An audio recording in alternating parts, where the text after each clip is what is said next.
še. Potem ne bo časa za govor, veš. Tudi... Ja, ne, to pa res. Ja. Pri meni zmeri zmanjka časa, veš. Ja, verjamem, vidim, slišim. Veliko je ljubezni, ne, Lara? Eno Veliko je ljubezni. Odr, drugo je film. Če se malo ostaneva pri odru, ja. Se pravi predstave tvoje, songi tvoji. Ja. No, deva malo o tem, no. Ena sama ljubezen si videl in o tem morava zdaj govoriti. No, deva. O vseh ljubeznih tega sveta, ker ljubezen ni samo med moškim in žensko in recimo dobro družinskimi člani, kakorkoli, ampak se mi zdi, da jaz res čutim, ne vem, ljubezen do življenja. Potem je tudi ljubezen do tega, kar počneš. Ena stvar, ki veje med nami, recimo tako. Tako, celega stvarstva, vse, kar nas obdaja, se mi zdi, da mora biti tako, da se človek mora odločiti za ljubezen. Sploh pa dan danes. In ta ljubezen, velika moja, seveda odrske deske. Zdaj igram eno luškano predstavo, koprodukcijo s Koprom in Novo Gorico in sicer Jeklene magnolije. To pa je poznan film, mislim, da ljudje kar dobro poznajo in je ena luškana zgodbica o ženskah in v bistvu o moči žensk, da vedno tudi v hudih trenutkih znajo stopiti skupaj in premagati tudi take stvari, kot je smrt, nažalost, ne? In tako skupaj. In to se mi zdi tako lepo sporočilo in nasploh to skupaj, to imam jaz zelo rada, da se ljudje moramo povezovati, ne pa razdruževati. In tako da je zelo luškano notam igram sicer zoprno vlogo, s katero sem se kar namučila. Zato, ker res nisem premehka si se nakleja, vem, da sem premehka si, me imela v kaj drugega zasest, režiserki Kati Pegar, ne. Seveda je bilo smeha gore, ampak igram to godrnjavko večno, ki jo je Shirley MacLaine igrala. V našem, ne vem, kako je v originalu bilo njeno ime, jaz sem Karla in sem pač slabe volje. Jaz sem se odločila, da bom slabe volje in to že zadnjih 25 let in bom pač slabe volje. In konc, ne. Ampak je seveda to njen obrambni mehanizem, ker noter se skriva eno veliko srce in ena krasna ženska, ne. Tako da je bilo to.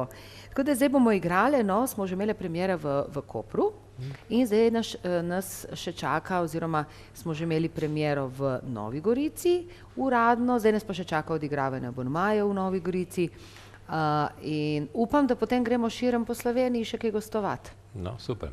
To je ena zadeva, drugo je pa tvoji šansoni oziroma tvoji samostojni nastopi, ne, če lahko tako rečem. Ja, tudi to. Kje te bomo, zdaj prihaja Valentinovo, ki je že tukaj pravzaprav. Prihaja tukaj Valentinovo, 8. marec, 25. maj in tako skratka veliko teh, bomo rekli, ženskih praznikov. Ja, to je res. Ja, za 8. marca bomo v bistvu ravno Jeklene magnolije igrala v Cankarjevem domu. Tako da to bomo ženske poklonile ženskam, bom zasedena. Bom pa imela 7. v Novi Gorici pa monodramo Edith Piaf. Bom tudi jaz kot ženska poklonila vsem ženskam in tudi moškim, no, da ne bojo zapostavljeni, eno lepo zgodbo. 40 mučencev se pridemo tudi mi na vrsto. Tako prijete na vrsto. Tudi o eni krasni ženski, kot je bila Edith Piaf, ne. Sicer pa se jaz pripravljam, to bo pa zdaj en tak moj čaroben večer in to zelo blizu tukaj, v Unionski dvorani. Moj promocijski koncert in tudi izid CD-ja z naslovom Kako diši svoboda, kakšne barve je mir. Ker sem se jaz odločila, da bom nekako svoj aktivizem dala tudi preko umetnosti, kjer se čutim najmočnejša in kjer res delam vse iskreno. Zato jaz mislim, da mi tudi ljudje verjamejo in sledijo. In je bil to, moram pa reči, da si me navdahnil tudi ti. Ja. Zdaj sem pa zelo počaščen. Ja, hvala enako, ker si naredil svoj projekt Belega goloba in si začel, mislim, v bistvu s tem širiti ljubezen, mir in apelirati na to in z nekim res lepim čustvenim projektom in to se mi zdi zelo pomembno. In se mi zdi, da bi res, tako da hvala tudi tebi za to in se mi zdi, da bi vsi umetniki morali si kaj podobnega zmisliti v svojem stilu. Tu smo močni, ne, da lahko... Tu smo močni, lahko širimo, zato sem se jaz navdihujem John Lennon in podobni, ki so vedno tudi po vojni. In zato jaz v tem svojem koncertu tudi pojem priredbe, pesmi, ki so znane, pesmi sveta, ki jih vsi poznamo od vojnih do povojnih časov, ki govorijo v bistvu o nesmislu vojn in pesmi, ki govorijo o sožitju, o miru, o svobodi, o večnem iskanju svobode in borbi za svobodo, o ljubezni predvsem, povezovanju. To. In te pesmi bojo ljudem znane. Mi smo naredili z dvema, sem naredila odlični, izjemnima kitaristama, Ravijem Šeresto in Tilenom Stepišnikom. Sta mi naredila čudovite priredbe, v bistvu smo skupaj tako, ampak sta bila ona dva krta glavna, da smo zelo en svoj način dali v te pesmi. Ampak vse pesmi, tudi tiste vojne, ki so večinoma zbrane in govorijo o ljubezni.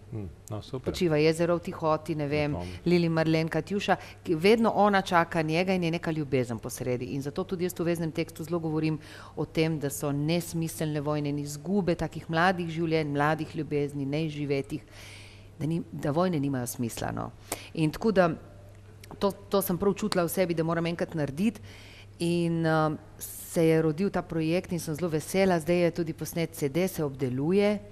Škoda, ker nimamo, da bi že malo ga pokazali. Ne? Ja. Ampak se bo. Ja, ste malo prezgodaj me poklicali, ampak bo potem ob koncertu pa bo. Tako da tudi ena sama ljubezen, a veš, Čani. In še ena ljubezen je tukaj politika, Lara. Kaj zdaj to pomeni? Si še v politiki ali kako to izgleda? Ne, jaz sem v bistvu aktivistka. Ja, ne političarka. Zato, ker v politiki moraš znati lagati, se sprenevedati, obračati besede tako, da te noben ne razume in da mogoče veliko govoriš in nič ne poveš. In ti to nisi. In jaz recimo tega ne znam, eksplicitno ne. In zato sem raje aktivistka, da sem lahko točno to, kar sem, da govorim, kar delam in delam, kar govorim, da sem lahko iskrena, kritična in da se jasno in glasno lahko borim za pravico in resnico. Imaš slabe izkušnje ali kaj?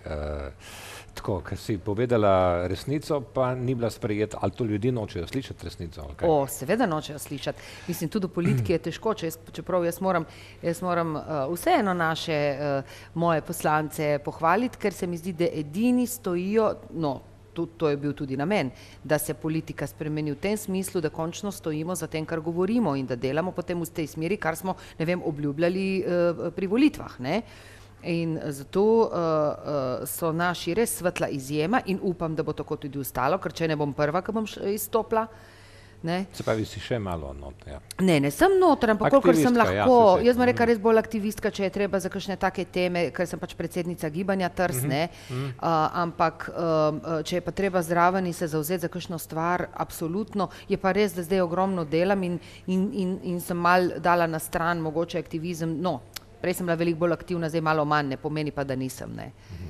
In ker je po jutrišnjem Valentinovo, ne? Ja. Rečva kakšno o ljubezni, ali pa kakšno tvojo misel, ali kakšno tvojo izkušnjo, ali kaj bi rada ljudem povedala? Res, ja. Sej sva, ljubezni je več, ne? Ljubezen je, kot sem že prej rekla. To ljubezen, veš, kako jemljamo. Tako se mi zdi, ljudje vzamejo, da je to osladno, da je to podcukrano, če govoriš o ljubezni, če poješ o ljubezni. A v takem času živimo, ali kaj, mislim? Ja, ne vem, zdi se mi. Ljubezen je pa edina, ki šteje, se veš, Žani, da je. Kaj je? Zdi se mi to, da če poješ, recimo o ljubezni, da poješ, tako, da imaš neke osladne pesmi, neke tako, ki nimajo nekega globokega sporočila. Ja, ni nujno, ne? Ni nujno. Jaz mislim, da vse te pesmi, tudi, ki si jih ti pel, pa ki jih jaz zdaj pojem, pa ker jih vsako, ki jo pojem, tudi Ferija Lanščka, ker je bila moja tema ljubezen in svoboda. Neka svoboda v življenju, tako, osebna tudi in tako. Mislim, da živimo v nekem takem krutem času, ko smo tako malo, ne vem, iz točke A v točke B in vmes ni nič, v bistvu ti sam nekaj bežiš in tako naprej, da smo postali sužnji časa tega.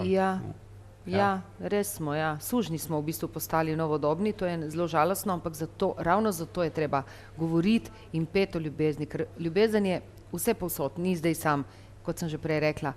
Ampak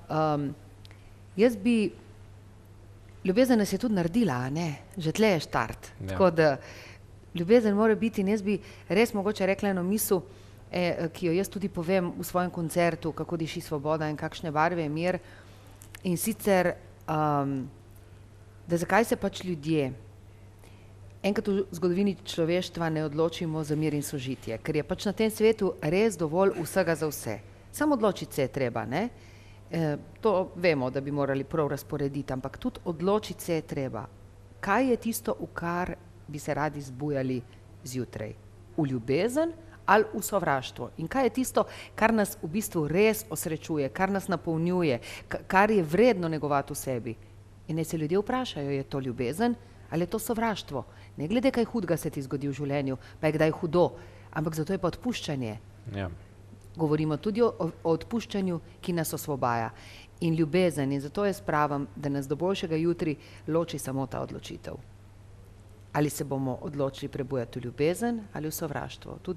Tudi ko nam nekdo naredi kaj slabega, tudi ko nam je kdaj hudo, tudi ko se nam zgodijo krivice. Odloči se za odpuščanje in ljubezen in bo ta svet veliko lažji zate in za vse.